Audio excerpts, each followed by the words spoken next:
Y Jehová respondió a Samuel: no mires a su parecer, ni a lo grande de su estatura, porque yo lo desecho. Porque Jehová no mira lo que mira el hombre, pues el hombre mira lo que está delante de sus ojos. Pero Jehová, Él mira el corazón.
En la última reunión, de manera muy práctica y con ejemplos muy cotidianos, entendimos varios aspectos, todo apuntando a ver con claridad qué es la cosmovisión. La cosmovisión o manera en la que yo veo e interpreto la realidad está hecho de paradigmas. Y eso fue una de las conclusiones a las que podíamos llegar juntos, que podíamos entender con varios ejemplos, con ejemplos aún históricos de lo que ha estado sucediendo en muchos países, de lo que aún sucede a nivel social, de lo que sucede a nivel tecnológico, cómo el cambio de paradigmas genera también un cambio de cosmovisión en las personas. Hay cosas que hoy día estamos viviendo que hace años jamás pensaríamos y hubiésemos pensado que hoy llegaríamos a vivir. Y le aseguro que hoy estamos viviendo cosas que en el futuro van a ser obsoletas. Ahora, los paradigmas, que son aquellos que componen o de los que está hecha nuestra cosmovisión, son en esencia los conocimientos y las experiencias que hemos adquirido. Creo que esta es otra conclusión a la que llegamos con mucha certeza. Entonces yo interpreto cada una de las cosas que suceden en mi vida de acuerdo a mis conocimientos y de acuerdo a mis experiencias. Y acá está el punto determinante. Yo reacciono. No solamente me quedo en el plano de ver y de interpretar las cosas, sino que yo reacciono a las cosas que me suceden a partir de lo que conozco y a partir de lo que he experimentado. Es decir, yo no solo interpreto las cosas de determinada manera, sino que termino reaccionando de determinada forma por la manera en la que yo estoy viendo ese escenario. Por ejemplo, el paradigma de cómo me curo, cómo quito una dolencia. No sé si alguno de ustedes ha experimentado un dolor de cabeza o migraña. ¿Qué fue una de las primeras acciones o reacciones cuando ese dolor de cabeza apareció en la vida de muchas personas? Lo más probable es que muchas hayan visto tal vez un programa o una propaganda en la televisión, o haya estado en recomendación de un doctor y le haya dicho: tómese este analgésico o tómese esta pasta para este dolor. Otras personas ya más expertas en su propia perspectiva, lo que hacen es que van directamente a la farmacia y van a decir: por favor, regáleme algo para la cabeza. Entonces, ¿qué es lo que sucede aquí?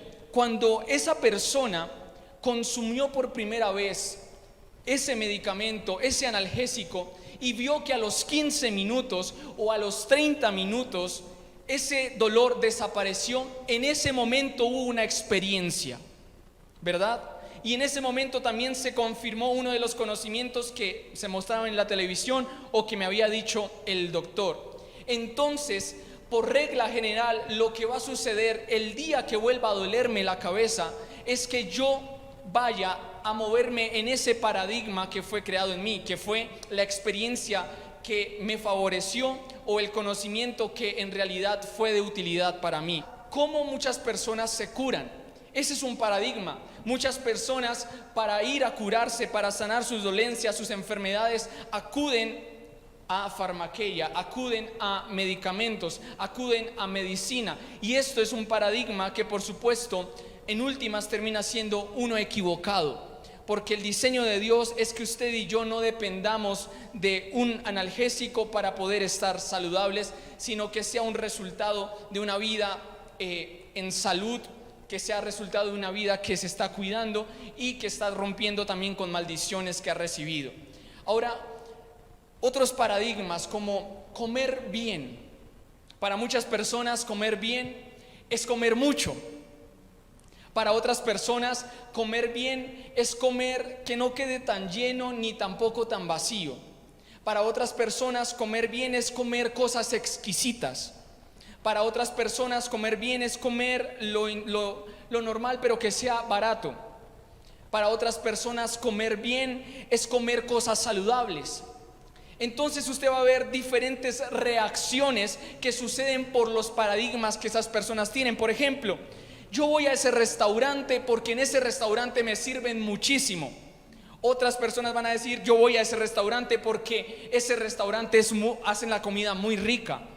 En otro van a decir, yo voy a este restaurante porque a mí me gusta comer cosas exóticas, ¿verdad? Hay otras personas que se enfocan en ir a un restaurante porque es económico. Y hay otras, van a un restaurante con una mentalidad de, yo no sé si entrar aquí porque no sé con qué aceite harán esto, no sé si el chef será limpio en su manera de elaborar las cosas. Entonces hay otras personas que terminan diciendo, yo no voy a ningún restaurante, yo prefiero que todo se haga en casa porque yo conozco cómo se hace. Todos estos son paradigmas que llevan a las personas a moverse de determinada manera, ¿verdad? Entonces esto es muy importante también tenerlo presente. Hoy día también tenemos personas en su manera de vestir que tienen sus diferentes paradigmas como que la ropa más bonita es la que tiene más rotos. Eso en el pasado, hoy me causa curiosidad que la ropa más costosa es la que parece más dañada. Y la ropa menos costosa es la que está más pulcra, la que está más bonita. Entonces usted puede ver cómo todo esto está conectado con la moda, en este caso de la vestimenta, pero que todo esto son paradigmas que llevan a las personas a querer comprar, querer reaccionar, querer hacer de acuerdo a lo que se salió del ámbito más conocido y más habitual mío. Nosotros somos hijos de Dios, y si tu fe no logra cambiar tu vida, entonces no es una fe, sino es una religión. Hay muchos aspectos como los que acabo de mencionar. La comida. A ver, yo no sé cuántas personas hoy día se están preguntando, ¿de la manera en la que estoy comiendo es la manera en la que Dios quiere que yo coma? Y con todo esto hay una realidad que Dios nos dio, que está registrada en Salmo 34, 15. Salmo 34, 15. Dice, los ojos de Jehová están sobre los justos y atentos sus oídos al clamor de ellos. Y esto es muy importante. Dios le entrega sus ojos a los justos. Dios desea poner sus ojos sobre ti. Dios desea que los ojos de Jehová estén habitando dentro de ti, que tú veas a través de sus ojos. O sea, el deseo de Dios es que tú portes los ojos de Dios. Y esto implica algo muy importante, y es que tú veas la vida a través de los ojos de Dios. Espere, yo no sé si usted está tomando de una manera muy simple lo que le estoy hablando. Cada persona tiene un punto de vista, ¿sí o no? Bueno, acá está el punto más importante. Dios está diciendo: yo no quiero ver eso en mis hijos. Si Él está diciendo: yo quiero darle mis ojos a mis hijos, a los justos, para que ellos puedan ver la vida, puedan ver lo que sucede a su alrededor, puedan reaccionar ante todas las circunstancias a través de cómo yo miro las cosas, es porque Él no quiere que nosotros tengamos una propia opinión. Y esto empieza a marcar cosas muy interesantes que vamos a estar transitando en esta noche. Lo que yo percibo aquí es a Dios diciendo: yo no quiero que tú, mi hijo, mi hija, tengas tu propia opinión. Yo no quiero que tú reacciones a las enfermedades y a las dolencias como bien te parezca. Yo no quiero que tú vivas de cualquier forma, sino quiero que tus reacciones a las circunstancias, a las personas, a las cosas, a todo lo que te suceda en el día a día, no lo hagas a tu consideración, sino lo hagas a mi criterio. Dios quiere que en todo lo que hagamos, lo hagamos desde su opinión, que lo hagamos desde su punto de vista, desde su consentimiento, desde su cosmovisión. Entonces, tener los ojos de Dios es esencial para podernos desarrollar en la vida a la manera de Dios. En el mundo cada persona tiene su propia opinión. Cada persona tiene su propia forma de amar. En el mundo cada persona tiene su propia forma de pensar, su propia forma de ser, su propio concepto de lo que es tolerancia, su propio concepto de lo que es lealtad, de lo que es la corrección, de lo que es el placer, de lo que es la humildad, de lo que es servir, de lo que es perdonar. Pero de todas las cosas y circunstancias, cada persona va a ver y va a interpretar todo lo que está sucediendo en su vida desde su punto de vista. Y acá lo importante es algo que Dios me estuvo confrontando, que Dios estuvo golpeando muy fuerte en mi vida. Y es que el terrible problema no es que ellos estén haciendo lo que bien les parece, sino por el contrario, lo que Dios confrontaba muy fuerte es que nosotros estamos también viendo de la misma manera en que en muchos escenarios el mundo tiende a ver las cosas. Y la noticia que le tengo es que hasta el día de hoy, usted y yo hemos actuado en miles de circunstancias y en miles de situaciones como a nosotros nos parece, como nosotros consideramos que es correcto. Aún hasta el día de hoy, usted y yo estamos haciendo cosas que consideramos correctas, pero aún no tenemos ni la menor idea de qué es lo que Dios piensa acerca de lo que estamos haciendo y que pensamos que es correcto. Por ejemplo, ¿le has preguntado a Dios si la forma en la que hoy día hablas es a su manera? Y yo le pido que no responda dentro de sí como alguien religioso: yo ya soy un Saulo de Tarso transformado.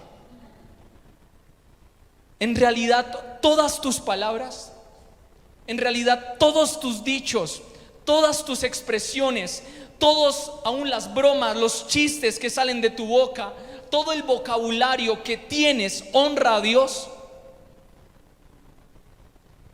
Y no hablo solo como en un ámbito de groserías o de términos grotescos, que si bien son importantes remarcarlos, hay muchos que aún llamándose hijos de Dios, aún vociferando en muchas ocasiones, soy un hijo de Dios, siguen maldiciendo, siguen murmurando, siguen tratando mal, siguen mirando con lujuria y siguen hablando de esta manera. Pero ¿cuántos hoy día con sus palabras se siguen, por ejemplo, quejando? ¿Cuántos hoy con sus palabras siguen dudando? ¿Cuántos en sus palabras mantienen un vocabulario de miseria, de pobreza? Otros de culpabilidad, otros de amargura, otros de ira. Escuche esto. Todo lo que tú haces es porque para ti está bien. Pero la gran pregunta es, ¿todo lo que tú haces, Dios lo considera bueno? Nosotros jamás vamos a hacer algo que pensemos que está mal. Y por supuesto, hay que hacer el paréntesis importante aquí.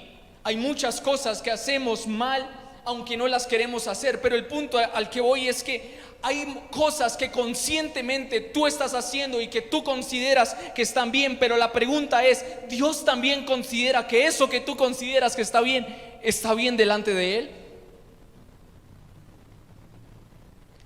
¿Te has asegurado de que lo que tú consideras correcto también lo sea para Dios? Por ejemplo, ¿tú obedeces como a ti te parece o como a Dios le parece que está bien? Le pido que se haga esa pregunta en la práctica.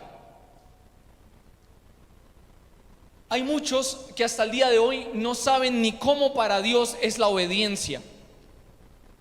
O sea, si se les pregunta qué es obedecer, responderían es hacer las cosas. Bueno, ahí significa que tú estás haciendo las cosas a tu parecer. Porque la obediencia para Dios parte de algo mucho más profundo, parte de algo que sucede en el corazón. Por ejemplo, cuando obedeces, lo haces siempre con alegría. Cuando obedeces, siempre lo haces con el deseo. Cuando obedeces, siempre lo haces porque lo quieres hacer con prontitud para bendecir a esa persona, a esa autoridad. O lo haces, obedeces externamente y muestras una apariencia, pero dentro de ti sientes un enojo, una murmuración, una discordia con lo que se te está mandando. Entonces, yo quiero que desde hoy, mire, algo que Dios me ha estado diciendo es que quiero ver en mis hijos que pongan aún en tela de juicio, que me entreguen, que presenten delante de mí todo lo que ellos consideran que están haciendo bien delante de mí. Porque jamás vamos a poder tener la mentalidad, vamos a poder tener la cosmovisión de Dios si consideramos que como hoy estamos es el estado perfecto. El punto para que haya un cambio, el punto para que usted pueda vivir este versículo de tener los ojos de Dios, de poder caminar en la vida con los ojos de Dios, parte de que usted empiece a reconocer cuáles áreas las está haciendo a su manera. Diga conmigo, amén. Pregunta, ¿tú te vistes hoy día como a ti te gusta o como a Dios le gusta?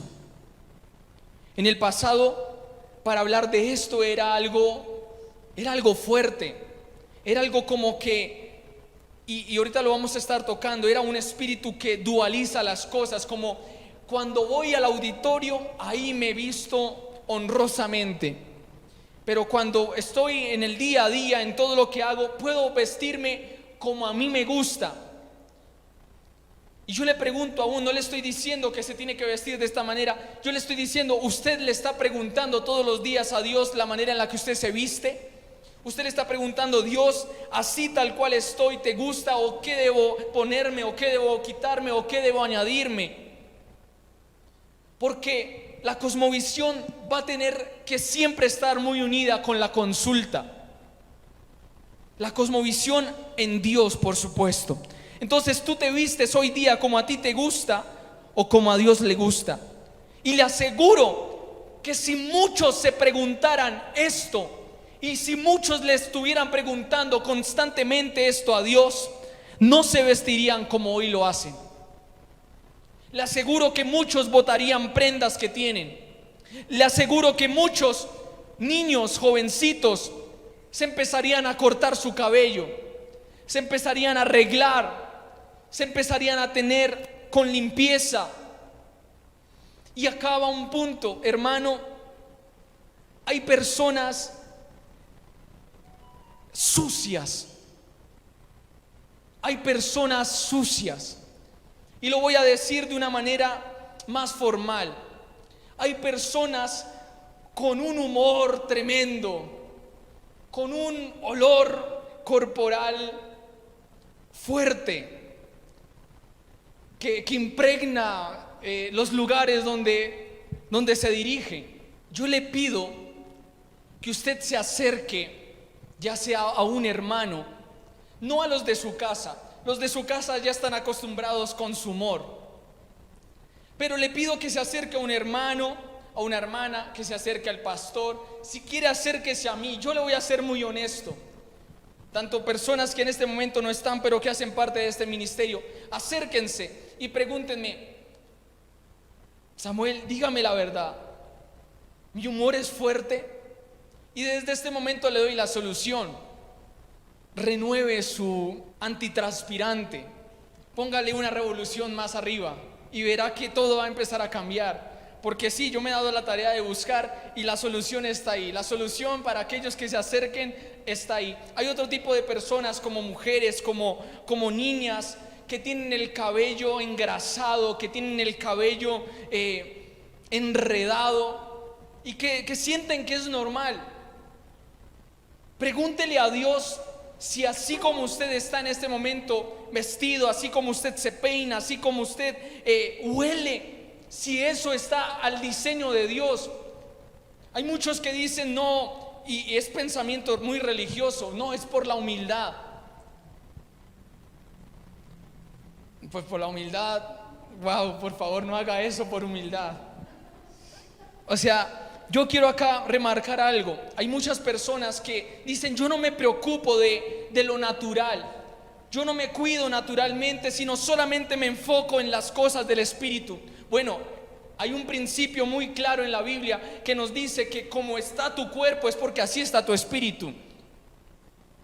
Entonces, uno de los principios es que usted empiece a asearse, que empiece a mejorar su higiene. Hay personas que les huele feo el cabello, hay personas que les huele feo la ropa, hay personas que se están vistiendo constantemente con cosas que no está en el diseño de Dios. Entonces yo le pido que todas estas cositas que le he mencionado, usted las empiece a revisar dentro de usted, que no se haga como el ajeno, sino que lo pueda preguntar a hermanos: hermano, mire, ayúdeme, yo quiero hacer más las cosas a la voluntad de Dios. ¿Cómo estoy en estas áreas de las más naturales que le he mencionado? Entonces, aquí es donde va una gran pregunta. Iglesia, ¿estás caminando en la opinión de Dios o en la tuya? ¿Alguna vez te has dedicado a preguntarle: Dios, ¿cómo quieres que coma?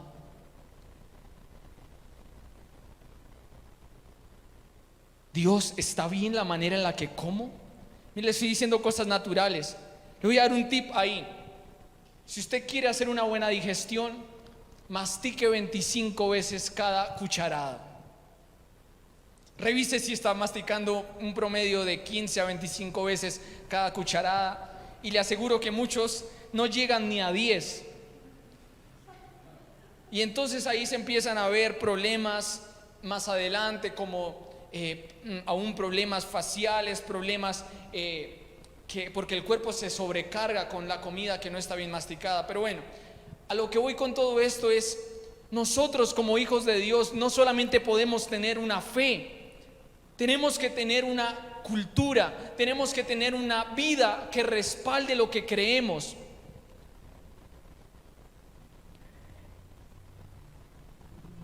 Entonces, ¿tú comes para ti o comes de tal manera que honras a Dios? Muchos sacan ahí la Biblia y dicen: escrito está,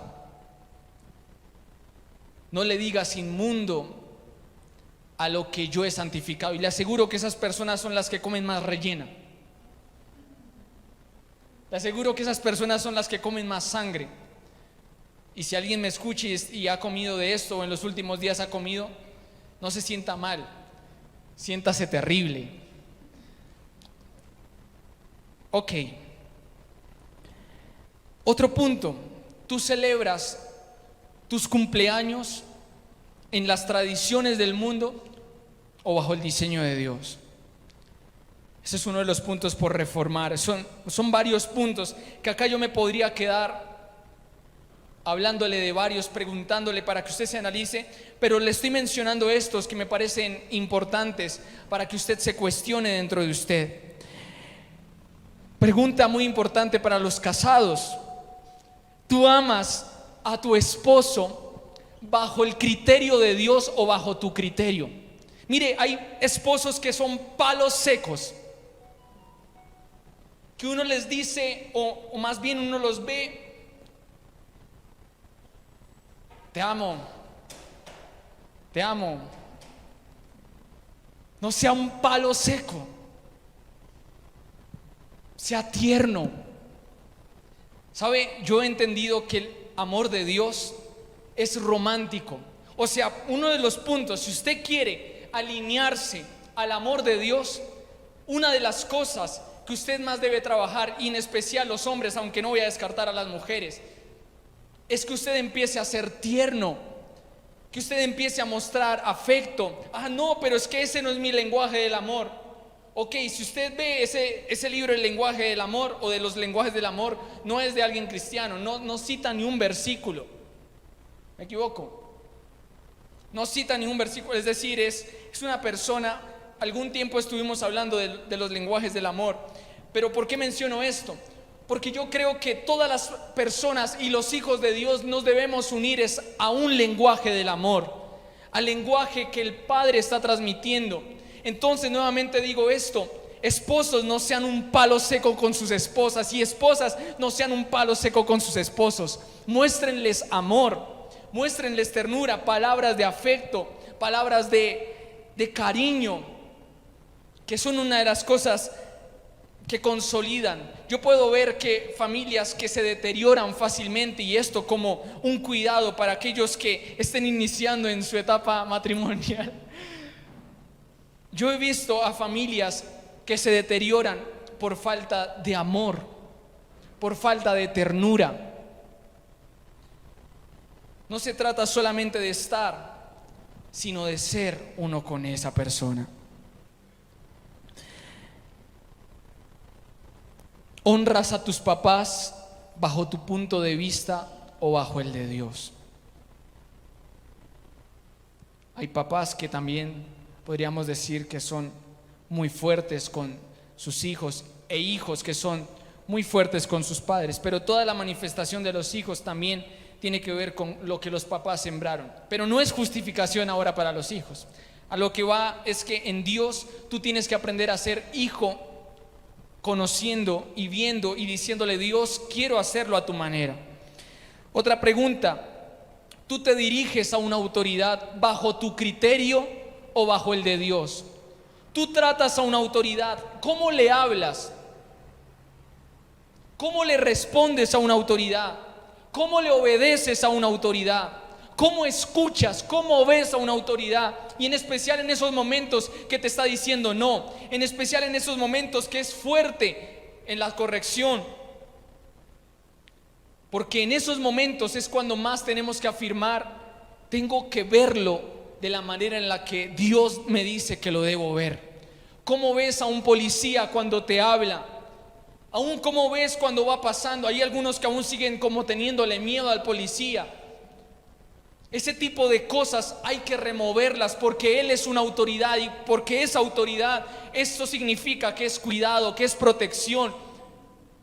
Que usted pueda bendecir a un policía cuando algún día se lo encuentre, que le pueda decir: gracias por estar al servicio de de esta comunidad, gracias por estar al servicio, ya que tenemos aquí cerca el batallón, que usted pueda agradecer a las autoridades, a un celador, a un profesor, que los niños, los jóvenes puedan agradecer cómo Dios dice que debemos honrar a una autoridad. Eso es importante.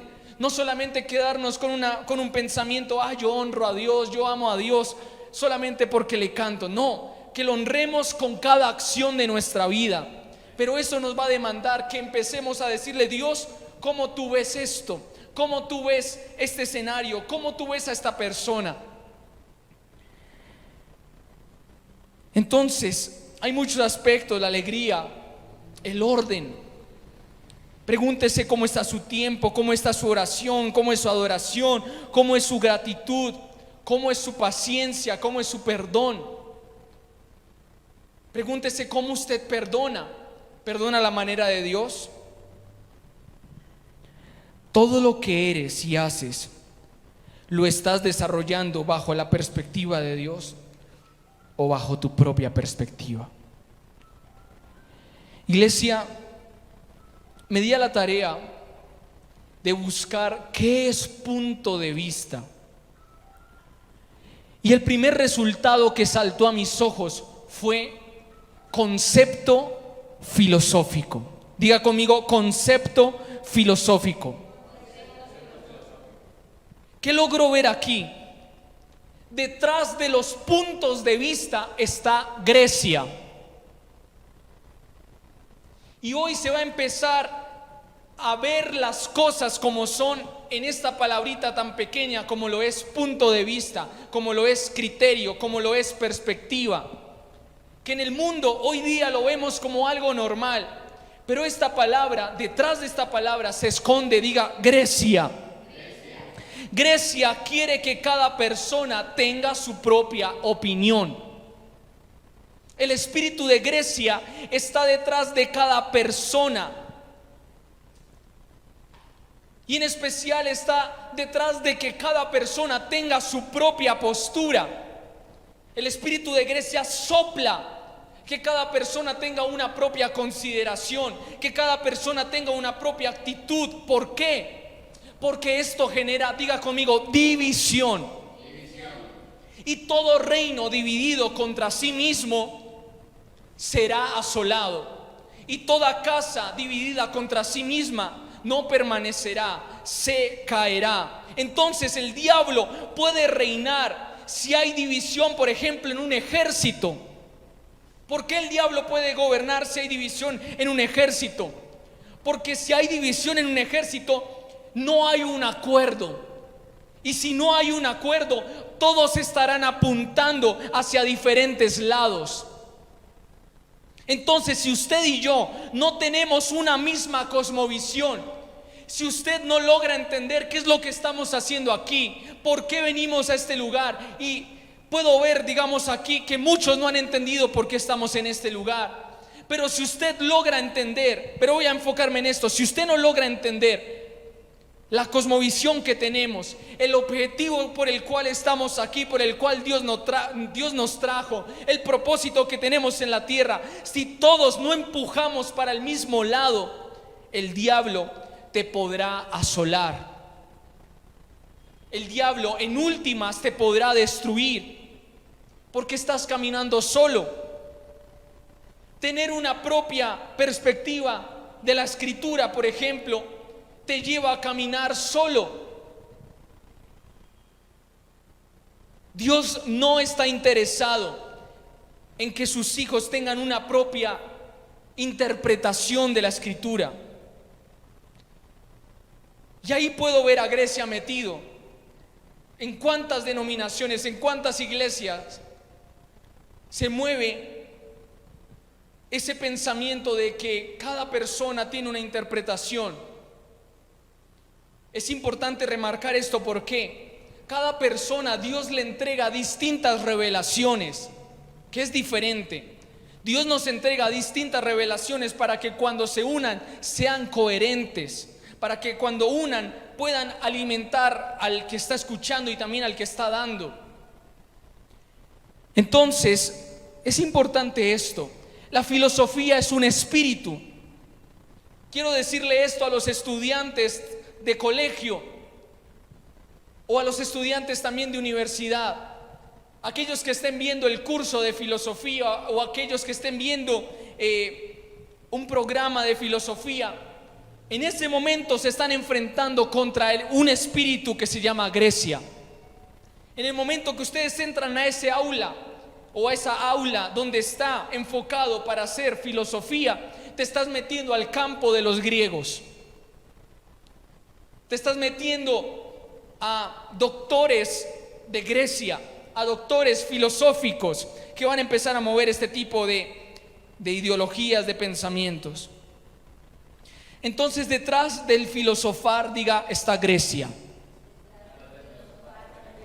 Grecia es uno de los primeros principados y fue el causante de la perversión de Adán y de Eva. Vamos a ir por favor a Génesis 2, donde usted va a conocer a Grecia. Acá un poco. Si hay una entidad que está en contra de los hijos de Dios, es Grecia. Si hay una entidad que está en contra de la reforma, es Grecia. Si hay una entidad que está en contra de que usted haga la voluntad de Dios, de que usted camine sujeto a Dios, es Grecia. Versículo 16 dice: y mandó Jehová Dios al hombre diciendo: de todo árbol del huerto podrás comer. ¿Qué es lo primero que yo veo aquí? Adán no hacía lo que bien le parecía. ¿Por qué? Porque aquí registra que un hijo ve las palabras de Dios como un mandamiento. Dice: mandó Jehová. Esta es la visión que muchos hijos de Dios como primera instancia deberían ver. Cuando Dios habla, Él no te está dando un consejo, Él no te está dando una charla, Él no te está dando una plática para que aprendas cosas nuevas. No, cuando Él te está enseñando aquí es porque Él te está dando un mandamiento. Y aquí en este versículo estamos encontrando que es el segundo mandamiento. Por aquellos que piensan que solo hay 10 mandamientos, pues acá es el segundo mandamiento que registra la Biblia. El primero fue al que le dijo: vas a señorear sobre los peces del mar, sobre las aves de los cielos, sobre todo lo que se mueve en la tierra. Es decir, vas a gobernar, vas a fructificar, vas a multiplicarte, vas a sojuzgar, vas a llenar la tierra. Ese fue el primer mandamiento, pero acá está mencionando que como segundo mandamiento fue una prohibición. Diga: Dios también prohíbe. Y en este versículo lo que más quiero enfatizar es esto: Adán estaba sujeto a la voluntad de Dios. Adán estaba sujeto a una perspectiva.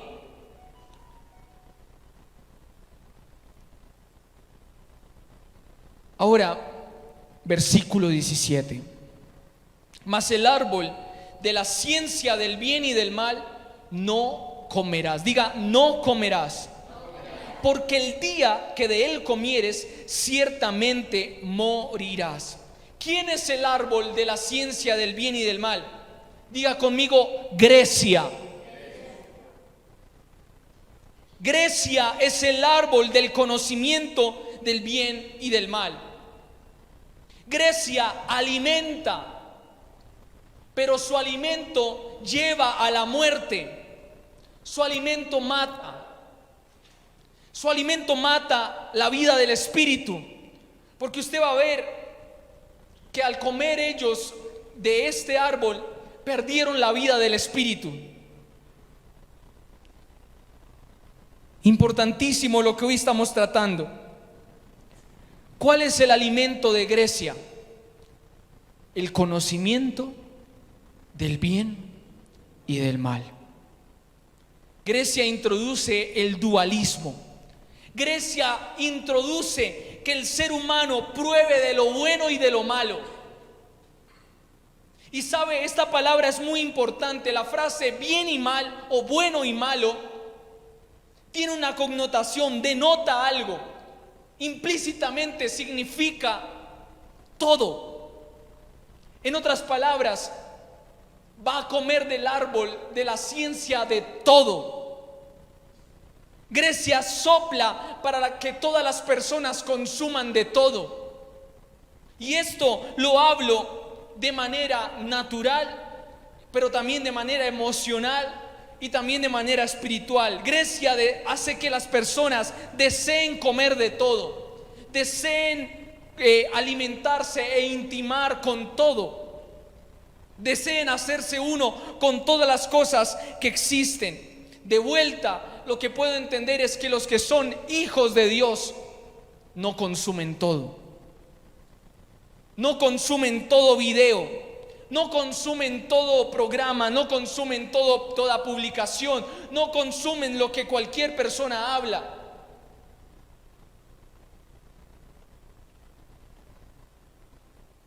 No tienen de todo en sus vidas, sino un hijo de Dios tiene lo que Dios le dice vas a tener. Los hijos de Dios no consumen cualquier voz, y este es lo que va a empezar a determinar todo lo malo que le va a suceder en un primer caso a Eva. Pregunta: ¿hoy día existe el árbol de la ciencia del bien y del mal? ¿Sí o no? Hasta el día de hoy, muchos la están comiendo. Por supuesto que existe, porque Grecia existe. El espíritu de Grecia está. Así como hoy todavía permanece el árbol de la vida, que es Cristo, asimismo también está el árbol de la ciencia del bien y del mal. Y hoy muchos, por ejemplo, hoy muchos han comido de ese árbol. Una persona que haya tomado un medicamento comió de ese árbol. Una persona que por ejemplo, haya estado en una clase de filosofía, comió de ese árbol. Ahora, por favor, vayamos al capítulo 3, versículo 1.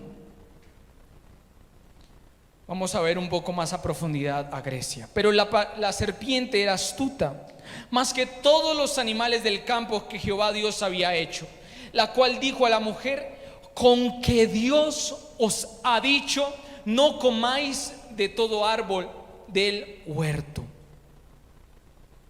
Yo le pregunto, ¿qué está detrás de esa pregunta? Detrás de esa pregunta se mueve un cuestionamiento. Grecia introduce que las personas cuestionen a Dios, pero también Grecia introduce que las personas cuestionen a una autoridad. Cuando Dios te dice algo directamente o a través de una autoridad y tú lo cuestionas, ese es Grecia. ¿Qué buscaba la serpiente con esa pregunta?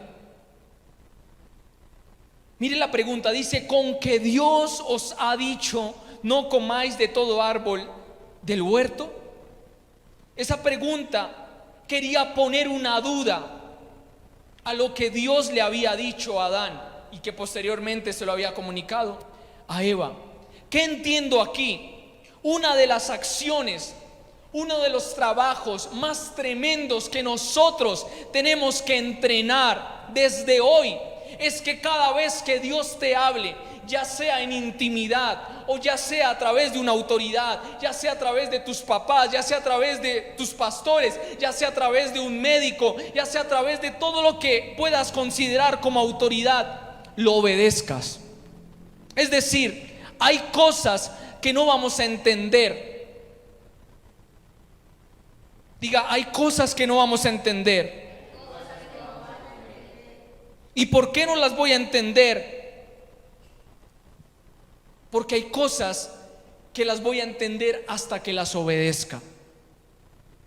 A Dios le importa, y para Dios es mejor que tú entiendas resultado de que obedeciste. Grecia es el que introduce: tengo que entenderlo para obedecerlo. Y por eso hace que tantas personas caminen tan lento. Hay muchas personas aquí, aunque ya se han ido, que caminaban muy despacio, porque todo lo cuestionaban. Hasta que no lo entendían, no caminaban. Pero hoy Dios está diciendo: algo que quiero ver que trabajes en ti es que cada vez que una autoridad te hable, no lo cuestiones, obedece. Diga conmigo: obediencia. Y quiero, por favor, iglesia, que vea la magnitud de lo que estamos tratando en este momento y en este versículo. Este versículo es el inicio de la filosofía. ¿Por qué? Porque las primeras palabras de la serpiente fueron una pregunta. Antes nadie cuestionaba a Dios. Esta es la primera vez que se evidencia una pregunta en toda la Biblia. Y lo soltó la serpiente. Grecia está en contra de los hijos de Dios por un aspecto determinante, y es porque el rasgo más predominante de un hijo es una obediencia con una convicción en el corazón. No una obediencia exterior, sino una obediencia que está convencida y que se desea desde el corazón. Entonces es imposible obedecer con todo el corazón si se está cuestionando lo que se está ordenando. Si usted quiere obedecer de todo corazón, una de las cosas que más va a tener que trabajar es que no cuestione.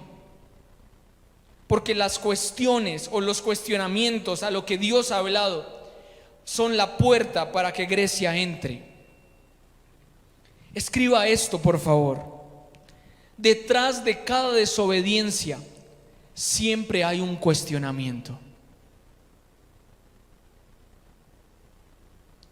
¿Sabía usted que uno de los pecados más grandes para Dios es que usted no le crea?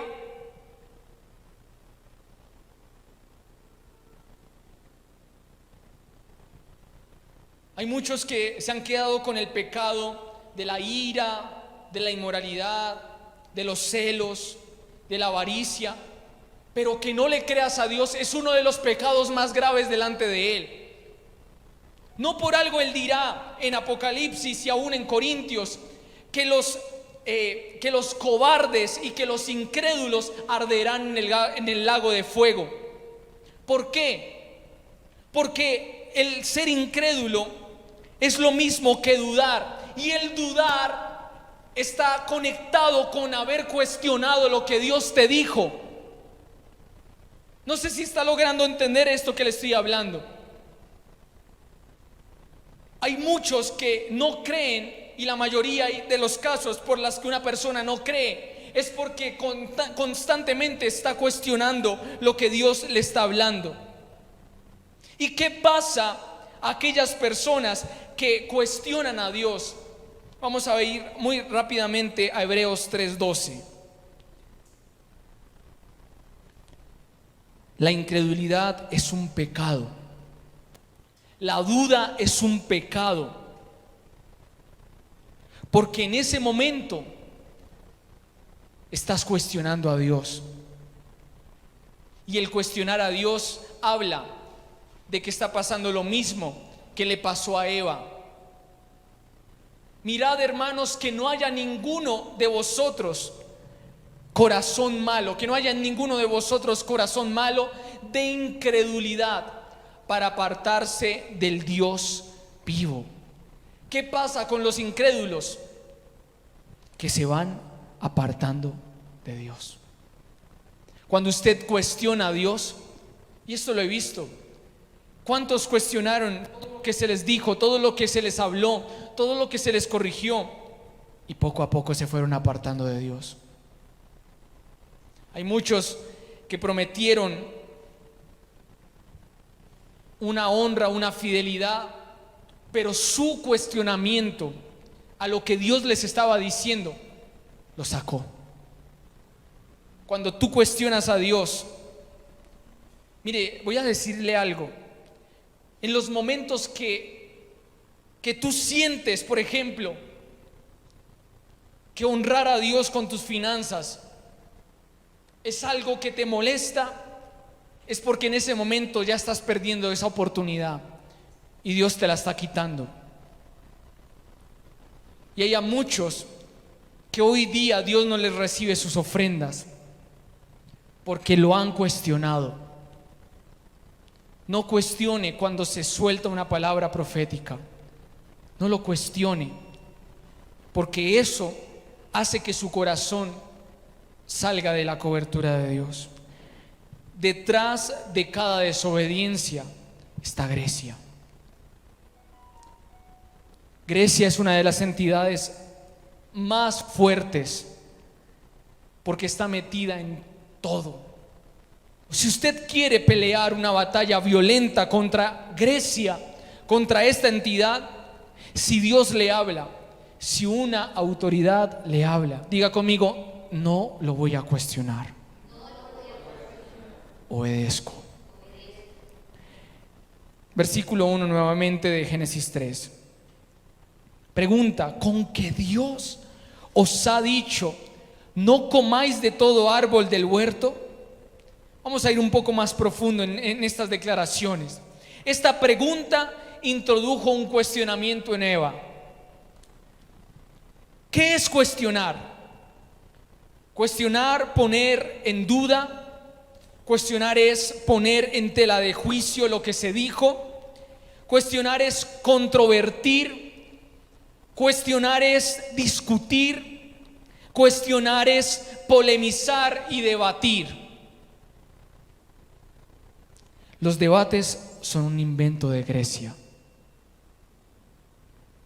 Grecia reina en los debates.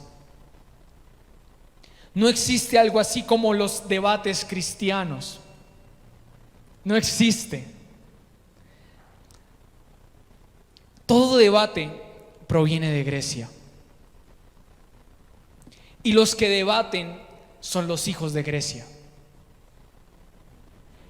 Diga conmigo: los hijos de Dios no debatimos. Los griegos dicen: venga, discutamos esto y resolvámoslo. Los hijos de Dios dicen: vamos a preguntarle a Dios y llegamos a un acuerdo. Siempre que te lleven a debatir, te están llevando al ruedo de los griegos. Y note esto, que esto mismo pasa en Génesis 3, en los próximos versículos. Vamos a leer desde el 2 hasta el 6. Dice: y la mujer respondió a la serpiente: del fruto de los árboles del huerto podemos comer, pero del fruto del árbol que está en medio del huerto, dijo Dios, no comerás de él, ni le tocaréis para que no muráis. Entonces la serpiente dijo a la mujer: no moriréis, sino que sabe Dios que el día que comáis de él, serán abiertos vuestros ojos y conoceréis, o más bien, y seréis como Dios, sabiendo el bien y el mal. Y vio la mujer que el árbol era bueno. Qué tremendo esto. Era bueno para comer y que era agradable a los ojos, y árbol codiciable para alcanzar la sabiduría. Y tomó de su fruto y comió, y dio también a su marido, el cual comió así como ella. La pregunta está aquí: y vio. Diga conmigo: y vio. Quiero que entienda qué es un debate, para que pueda también entender cuál es el objetivo de un debate. Un debate es una forma de comunicarse, ya sea dos o varias partes, y tiene un único objetivo, y es exponer y defender puntos de vista respecto a un mismo tema. ¿Por qué el diablo quería introducir a Grecia? ¿Por qué el diablo puso esas preguntas? ¿Por qué el diablo le hizo esas malicias? ¿Por qué el diablo le hizo esos cuestionamientos? ¿Por qué el diablo le hizo ese debate a Eva? Para que empezaran a existir diferentes puntos de vista. O sea, entienda, antes solamente Dios era el que hablaba y ellos caminaban en lo que Dios hablaba. Pero desde que la serpiente cuestionó, abrió un panorama para que pudiera haber otros puntos de vista. Entonces, el gran objetivo por el que el diablo quería introducir a Grecia a través de estas preguntas era para que Eva no hiciera las cosas de acuerdo al criterio de Dios, sino para que tuviera muchas buenas ideas personales y de esta manera actuara de acuerdo a esa opinión propia que ella iba a empezar a formar. Yo quiero que usted se dé cuenta de esto.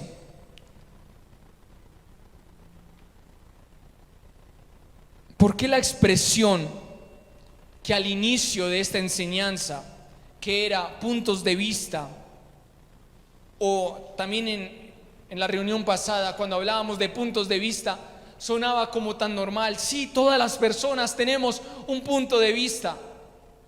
Porque en realidad tener un punto de vista es algo tan peligroso. Diga conmigo, es algo muy peligroso.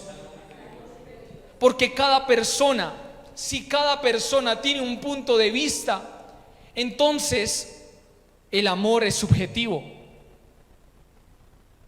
Si cada persona tiene un punto de vista, entonces perdonar se puede hacer de cualquier manera.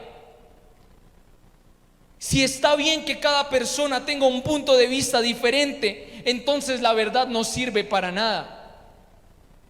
Porque para ti, este punto de vista, o más bien para ti, con este punto de vista puedes ver esta verdad y puedes decir es una verdad. Pero para ti puedes ver este mismo punto de vista, puedes ver esta misma verdad, y en tu manera de ver las cosas puede ser una mentira.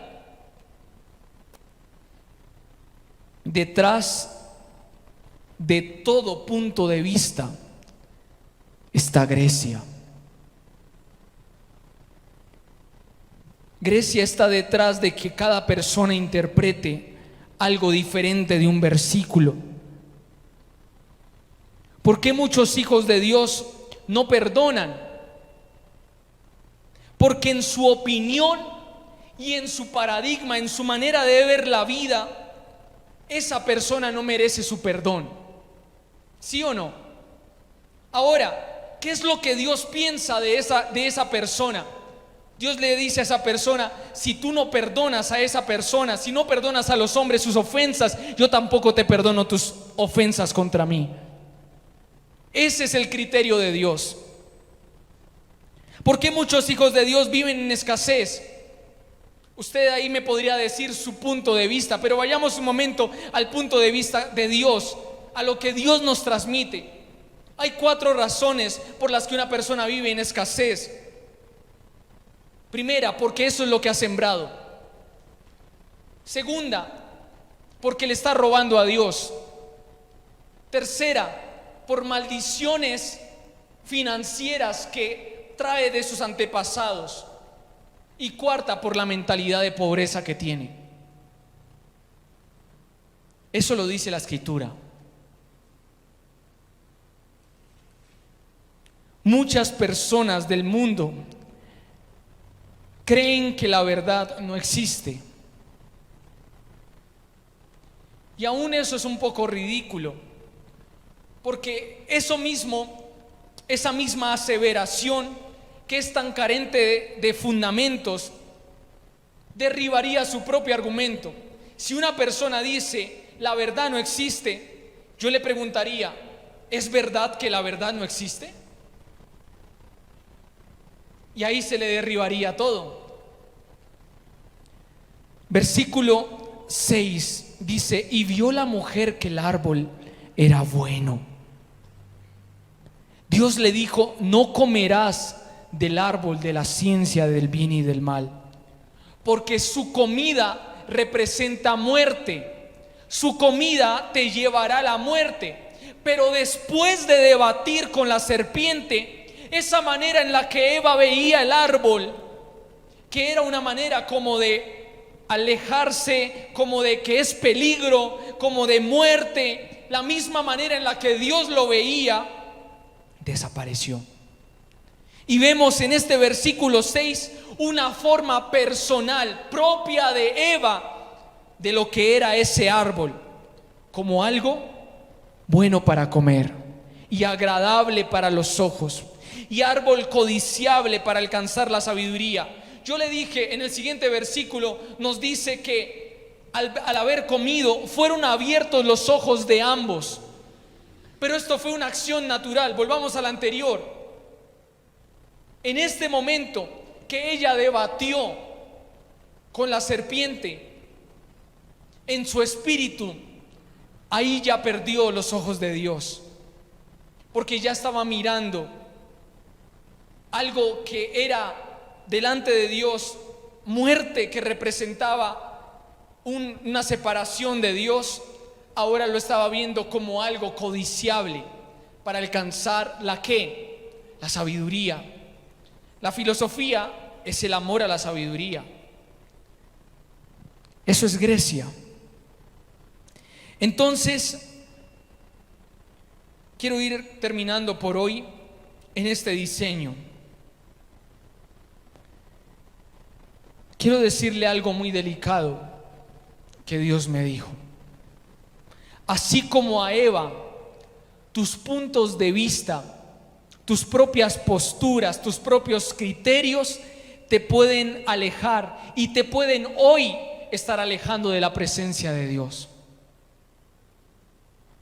Y no quiero que lo vea como algo solamente al leer la escritura, sino en tu vida. Cosas que hoy tú consideras que están bien, en esas áreas te pueden estar alejando de Dios y pueden tener a Dios muy lejos de ti, porque Grecia está detrás de que cada persona tenga sus propias posturas. Yo algo que quiero dejar en esta noche y en su espíritu es: no está bien que los hijos de Dios tengamos nuestra propia forma de ver a Dios, nuestra propia forma de ver el amor, nuestra propia forma de relacionarnos como congregación, nuestra propia forma de tratar a nuestros padres. No está bien que nosotros tengamos una percepción diferente el uno del otro. El diseño de Dios es que todos seamos un cuerpo, y eso significa que todos funcionemos, que todos estemos en unidad, que todos tengamos el mismo entendimiento. Por eso algo que yo quiero insistir en esta noche es: cada enseñanza que tengamos en este lugar, véala como un diseño por conquistar en su vida. ¿Por qué? Porque necesitamos todos ir empujando hacia el mismo lado. Necesitamos que todos vayamos caminando hacia el mismo lugar. Entonces, detrás de que una persona tenga muchas posturas, esto nos está mostrando y nos está indicando que cada persona se está formando su propio camino y no es el de Dios.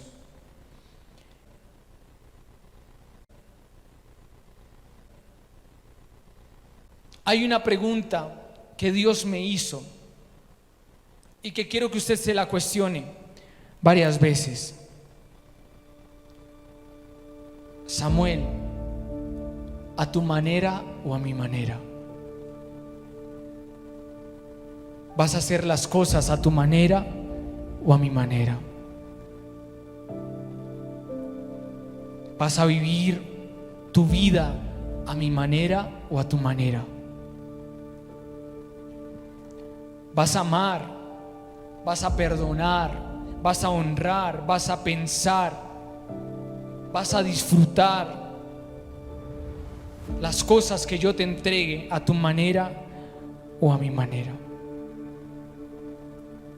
Por ello, hoy con lo que quiero que terminemos este tiempo es entendiendo que no podemos tener nuestra propia forma de ver las cosas. Todo lo tenemos que llevar a cuestionarlo al Espíritu. Espíritu Santo, esto que yo considero que está bien, para ti lo es. Y que Dios se lo empiece a revelar a través de la Escritura. Que seas un hijo de Sión y no un hijo de Grecia.